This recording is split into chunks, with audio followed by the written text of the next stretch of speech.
بسم اللہ الرحمن الرحیم. یہ دیکھ رہے ہیں آپ کہ آیت ختم ہو رہی ہے، اس کے بعد یہ حمزہ آ رہا ہے، الف آ رہا ہے. الف ابھی تو الف ہی ہے کیونکہ اس کے اوپر حرکت نہیں لگی.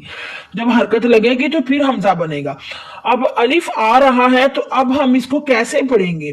ادھر آپ کو گھبرانے کی ضرورت نہیں. جہاں بھی آیت ختم ہوتی ہے وہاں آگے جا کر الف لام آئے، سٹارٹ میں الف لام آئے تو الف کے اوپر زبر لگ جائے گی.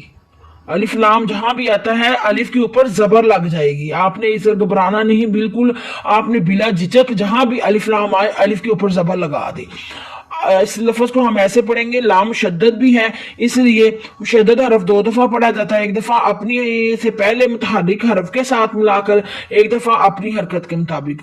اللہ اللہ، زال کے نیچے زیر ہے، زی بغیر کھینچے پڑے، زال کا لفظ نرمی کے ساتھ ادا ہوگا.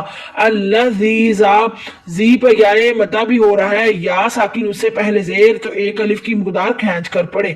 اللہ زی، نون کے اوپر زبر ہے، نہ بغیر کھینچے پڑے، مگر نون کا لفظ حروف توجیہ کی طرح ادا کرے جیسے ہم حروف توجیہ کے اندر کرتے ہیں. اللہ زینا، یا کے